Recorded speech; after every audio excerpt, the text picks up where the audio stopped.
Yeah. So, audio on? Thank you. Is this on? Nope. Yeah, it's on here. Oh, it's on. We hear it. Yeah. All right. So, from chaos to order, using the repository pattern the right way. And this entire session is one huge bait and switch, because there isn't actually a right way, according to me, just so that I don't get slaughtered afterwards, since it's so, and yeah, good if it switches the slide as well. There we go. Just so I don't get slaughtered afterwards, I figured, according to me is a good thing to say. This will be about half live coding and half PowerPoint. So if anyone has any questions afterwards, just pipe up. Yeah. So we're going to start with the absolute basics, first of all. What is a repository and what the heck do we use it for? It's a centralized place to access our data. Where our data comes from, and that's the whole point, we don't need to care about. We implement it in one place, and yeah, we get data from there. We used to call this the DAL, the data access layer. On top of that, we had the BLL, the business logic layer, and then the UI layer. It's from the old three-layer architecture that we mostly used in the 90s and early 2000s. On that topic, what we today call ML used to be called genetic algorithms. So, same things, different names. So who am I to talk about this? Well, I'm Eric. That's my boss. I figured, I'm standing right here. Why put a huge picture of me up there? I am the author of the tool NoDocs, which helps you if you're going to show any code for other people to not docs yourself and your keys. And .NET Bacon, which is just a funny little tech test. I live code every week on Twitch, if anyone feels like, watching me fumbling around. And I am a Progress Telerik champion. I've been running my own company since 2008 and working full-time as a consultant. So let's start from the back. Why you should not use the repository pattern. Well, first of all, it's cake on cake on cake. It's layer on layer on layer. So this is yet another layer.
that.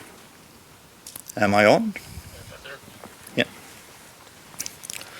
So I'll just go through real quick what I have here. I have a shared library that contains my data types. It's just lane. We have to do, for example.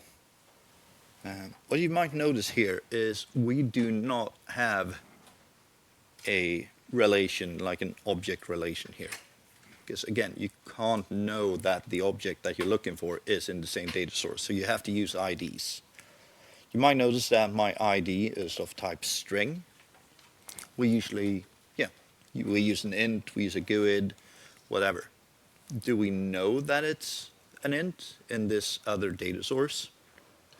Today, comparing strings uses comparing spans internally. It is way faster than it used to be. So that's not a real issue. I have a base type because we're going to be working with that. And that basically it contains an ID. And that's it. We also have a couple of just lists, a data source. And that was the wrong button. Yeah. We have a list of to-dos, a list of lanes, and a list of people with different people assigned. So what we want to do is we want to create a repository first of all. So we're going to create our, let's see if I can find it on this screen down there.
It's on?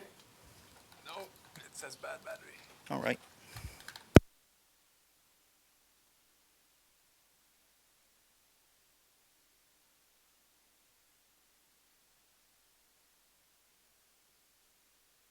All right.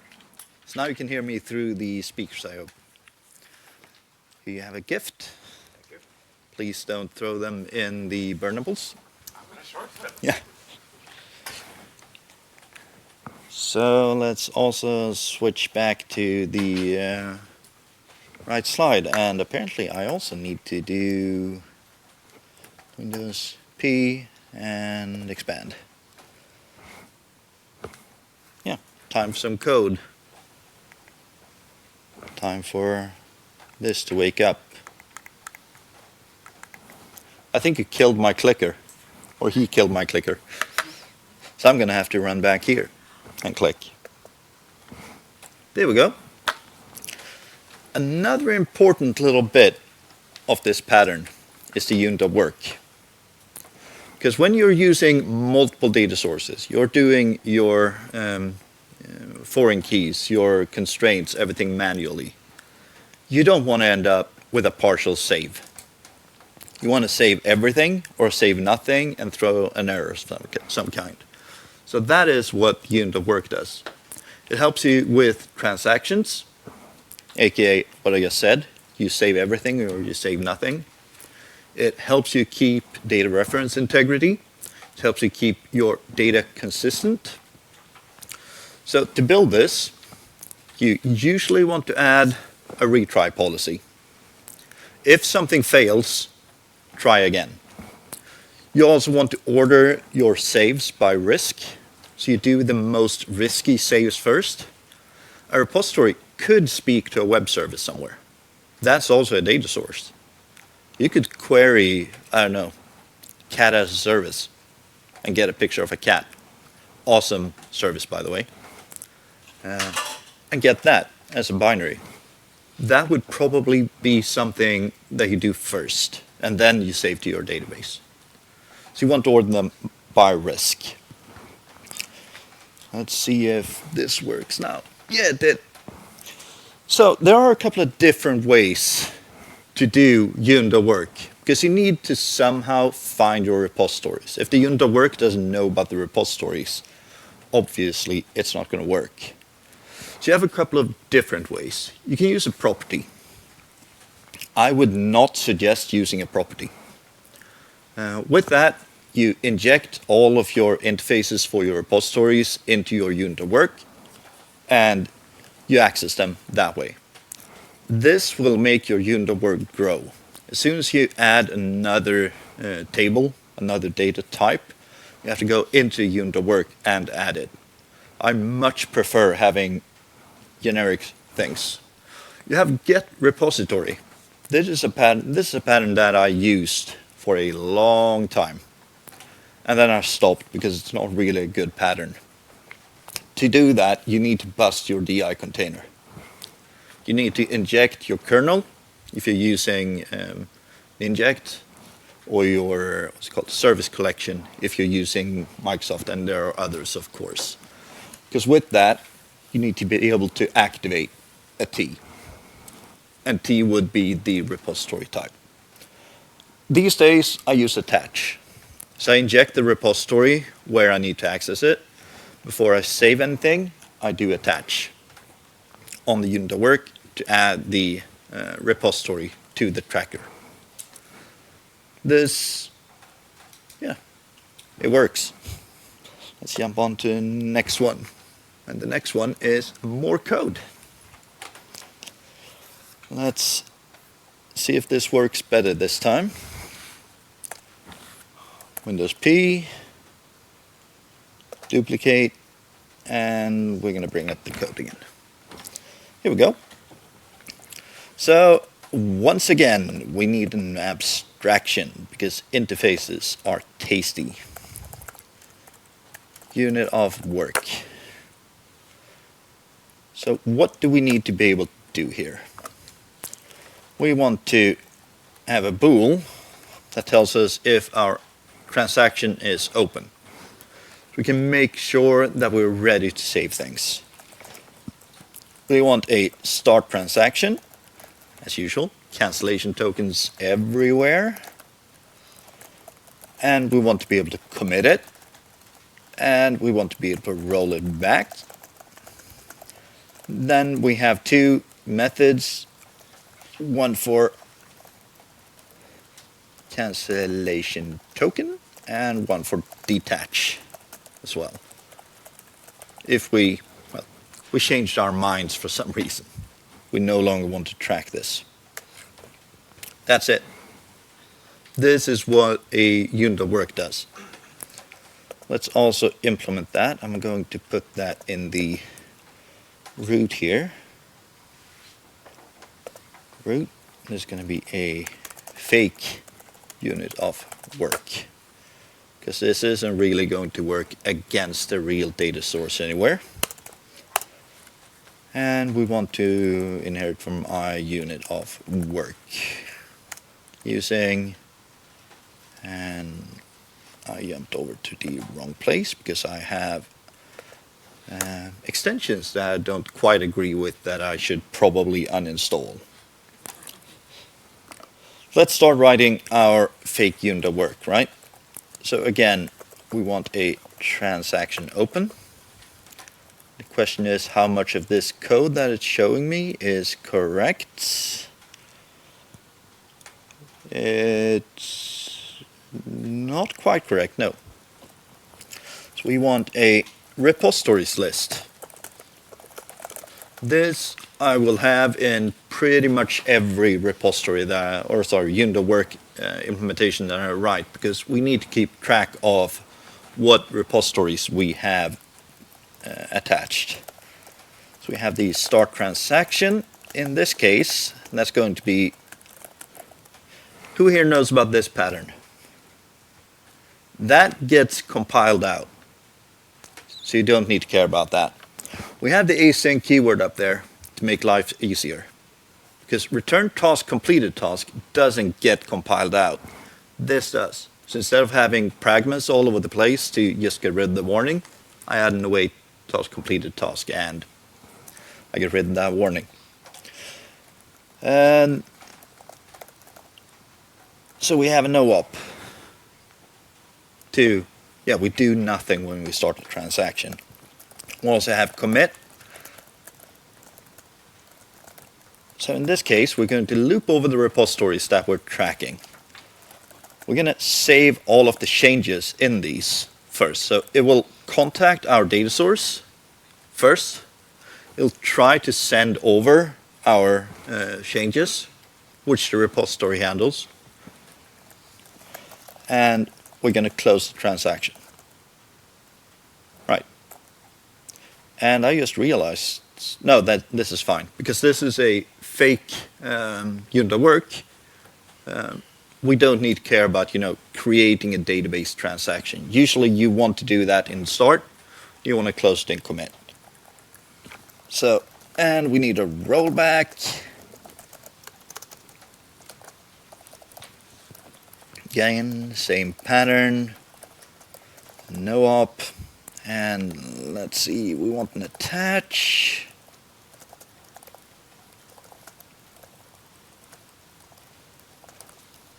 Task completed task. In this case, we're going to add the repositories to our tracked repositories, and we also want a detach.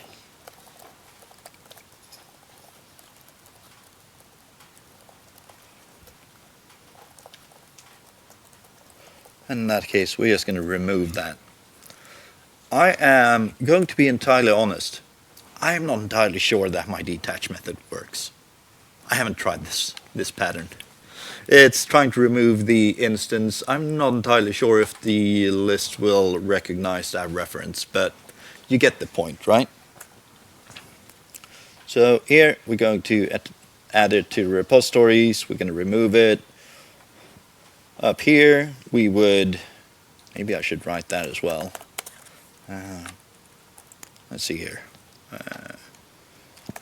Start a transaction against all our data sources. And down here, we want to first save changes on everything. So we push that over. And then we're going to close and commit all of the open transactions. Since this uses, what's it face? Since this actually has to keep track of all the transactions on all of your data sources, you will need a way of tracking those transactions, those data sources, long enough to be able to access the transactions. You would write a implementation clause of that, an interface, for all of your transaction holders, let's call it that, and you'd call those in here. So now we have a unit of work that can attach, it can detach, it can save, and it can commit. So now we will be able to, if I jump on over to program, so from here, let's remove the loop here. Actually, I will just delete everything. Var to-dos equals, this is a non-blocking, so we want to do to-do repository dot get to-dos. Let's do get all, right? So we're going to start at 0, we want to go to 100, and we want default, and to blocking enumerable. And is this not that you need to await it? It is not. It deals with that internally. There we go, so we have a list of to-dos. Let's print those out. And then we're going to, let's grab the first one. Var t equals to-do dot, no, to-dos dot first. I know that we have a to-do list here, right? T dot title equals hello. And alright, so now we want a unit of work as well. Unit of work.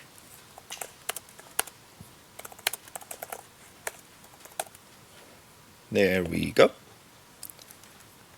And we want to, let's see, we want to start our transaction first. So await UOV dot start transaction, default cancellation token. We want to do a await to-do repository dot update on T, and that also takes a default, and then we want to commit that. So this updates the working set technically in our base class, and then commit transaction calls save changes, which updates our source, which means that if we do this again, I love copying code. Dry, no. If we loop over that again, let's call that to-dos 2 and 2. And I hope to God this is going to work. And maybe add a bit of space here, but if we have a look here, we can see that in the first one it says fill taskboard, and in the second one it says hello. So let's take this one step further. I am once again going to copy over some code so you don't have to look at me rewriting everything. Let's open abstractions, repositories, and let's copy over the people repository over to our abstractions. I'm going to jump in right away and rename the namespace and remove some things that we don't need. And what's the issue? Yeah, that's public, so that should be internal. There we go. It's good when your code, that you've written matches your examples, but close enough. Close enough. So we also want 2 implementations of this. We want a list people, and I just realized I wrote something wrong, because this is supposed to be a list repositories, because now we are first of all going to add that list people repository.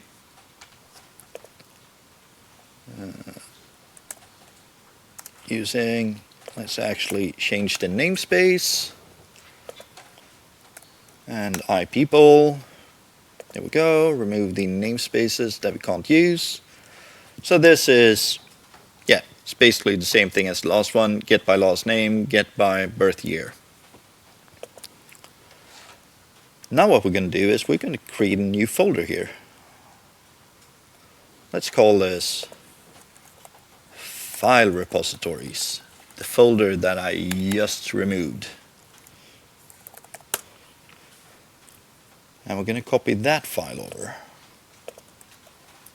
And then we can compare those. Update the namespace. Add that namespace and remove these. Should compile now. Does. Alright. So the people repository, the first one, the list, does exactly the same thing as the to-do that we looked at earlier. It just works against a working set and a source. This one has a list of data to update, delete, and to add. So it adds those in delete, in exists, in update, which is, let's see, down somewhere far. We have save, and then we have save changes. Yeah. Save changes loops through our lists, saves everything to a file. And then when we untrack, we remove the object. When we untrack all, we remove all of the objects. Yeah. So now I'm going to jump back over here. Let's see here. Let's open up a new, we can do an iPeople repository. You should probably use DI for this, by the way. Let's do list people. And it helped me out. And add the using. I said add the using. There we go. And we want another one. iPeople repository. That's not going to be a list. Let's see here. It's going to be a file. Takes no arguments. And we're golden. So let's do a UOV dot attach. We only want to attach the second one, because that's the only one that we're going to actually update. What is it complaining about? iPeople repository to iRepository. Yeah, because I don't have a base class here. So iPeople repository here does inherit from iRepository. It's kind of odd.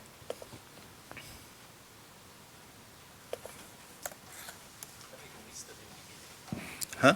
I might be wrong, but I think in IT, the iRepository with the generic didn't inherit repository. No. All right. Let's go way back to here, you mean? Yes. Yes, you are correct.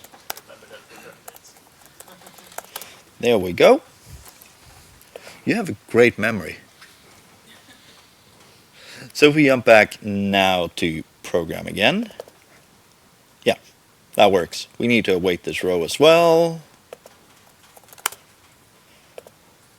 Let's get all the people in a list. Let's loop over those. And let's do a wait for each var person in people.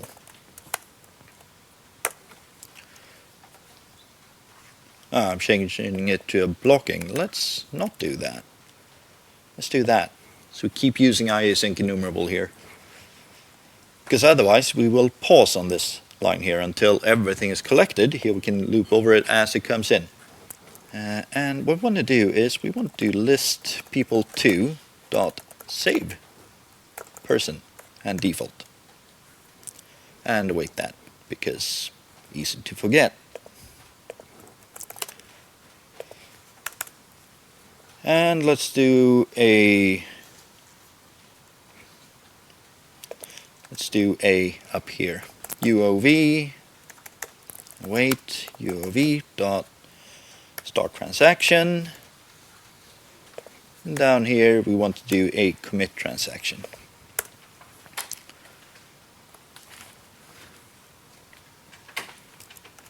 Did the exact same thing, right? So jump into this folder, go to bin, go to debug, net8, we have a people folder with a bunch of files.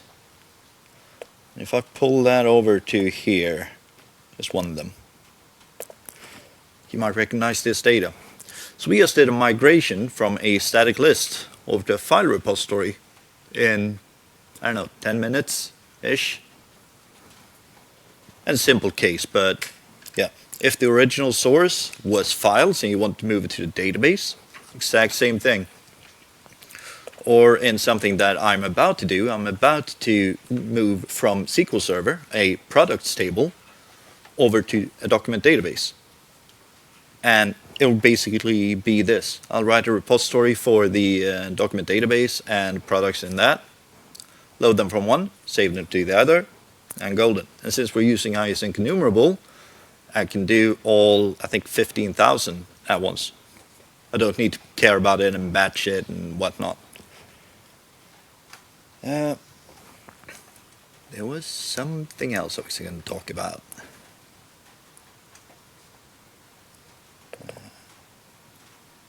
Yeah, as you know, you can abort easily here, and you check the cancellation token. Oh, right, that was something I was going to show. If we jump over to File here, just because it's something somewhat important, somewhat unrelated, but also somewhat important. This attribute right here helps .NET, the CLR, keep track of that this cancellation token is used to cancel this async enumerable method. So it'll do that automatically, but I also like checking. And just because I said that, I don't actually check it in that method. Well, that's great. Supposed to do this. If cancellation token is cancellation requested, what did it just do?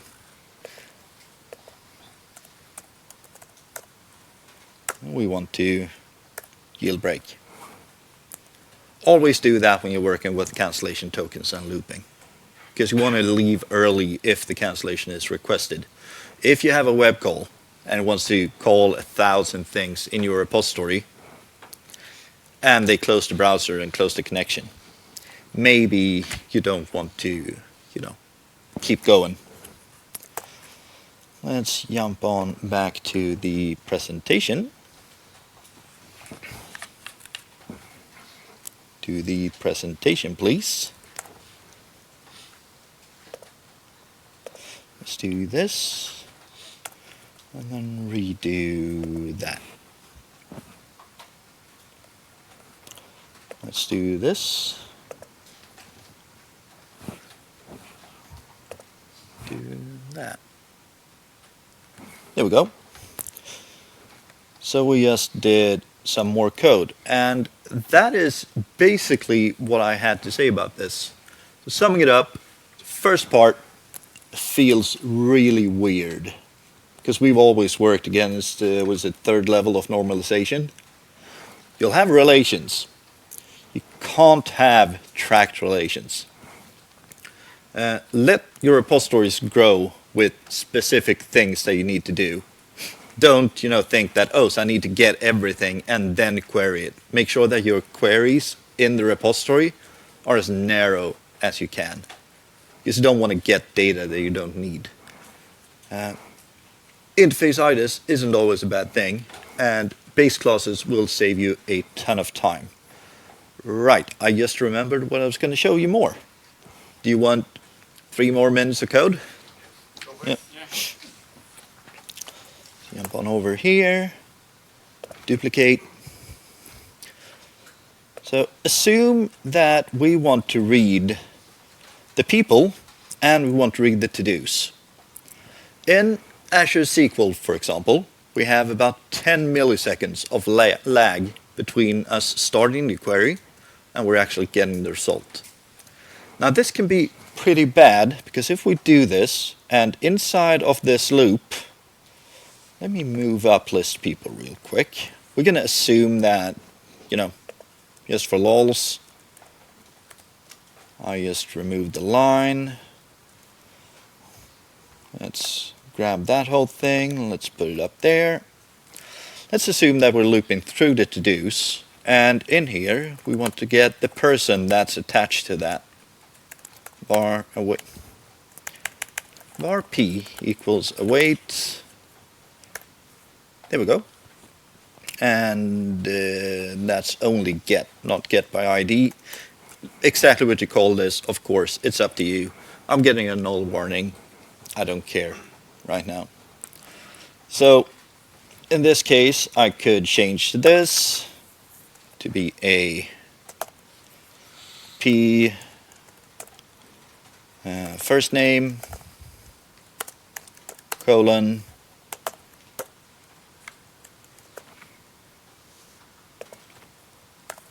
like so. Please don't give me a null reference exception. No, there we go. Now we can see that John has a bunch of stuff and Jane has a bunch of stuff to do, and we actually have one entry here that is unassigned. That maybe I should have shown some way. The issue here is, let's say for example that we're working against Azure SQL. Now for every time here, the first query is going to take 10 milliseconds. Let's make this extreme. Assume that that's going to get all 100 items. Then we're going to loop over them, and for each entry that we get to, we're going to get, we're going to call the database again. That's 100 times 10.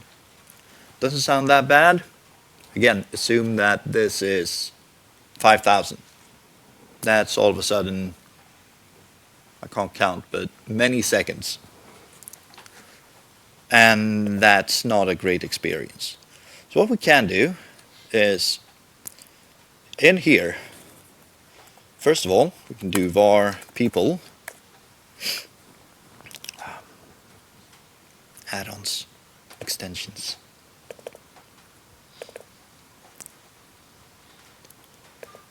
Let's call this person list instead. We're going to get that. I just said don't do greedy queries. This is a greedy query. I know that this is going to be relevant though. So in this case, I can get that first. Again, the CLR these days is insanely efficient. Unless you have 1 million entries in your person list, it's going to be fast if you do var p equals person list dot first or default p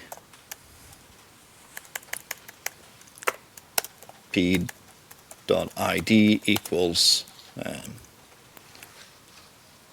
to do dot assignee.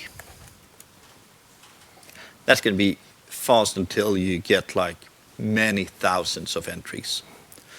But assume that we have a get. It returns one entry, but we have a massive delay instead. Might take 10 seconds to get it. So the normal thing that we do would be var person1 equals await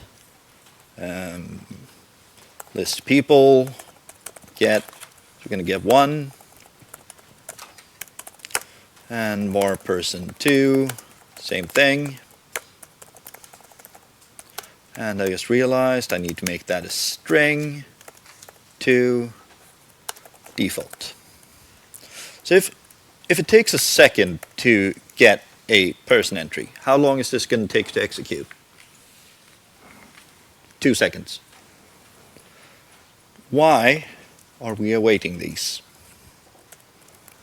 Let's do both calls. Let's call this task. Then we're going to do await task when all. Person 1 task and person 2 task. Now I'm going to trigger both of them.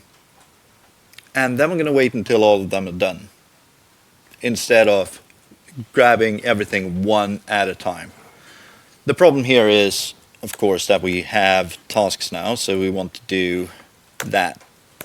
Normally dot result invites deadlocks. In this case, they're done.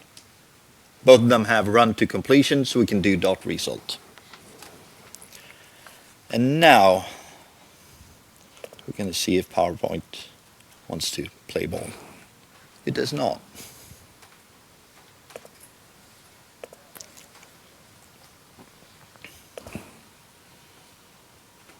There we go. So that's it from me. You can find me on Twitch every week if you want to, as I said, see me writing code and running around in circles. The way I do it is I know what I want to do. I basically have no idea how to do it, and I try to do it for 3 hours while having 30 people watching me. It's great fun. It can also be a little bit stressful. You can always send me an email. That's my company mail. You can find me at LinkedIn, X. I like my handle on X. I'm never going to give that up. I've had it since early, I think X, Twitter. It was like half a year old or something when I got it. The slides and the demo code is not on GitHub. It will be on GitHub by Wednesday. The demo has a final version that's a little bit more fleshed out than what I showed you here, but the idea is the same thing, only that contains lanes and some more things, so you can query a bit more complicated things. Still fairly simple. So thank you very much, and leave feedback on the way out.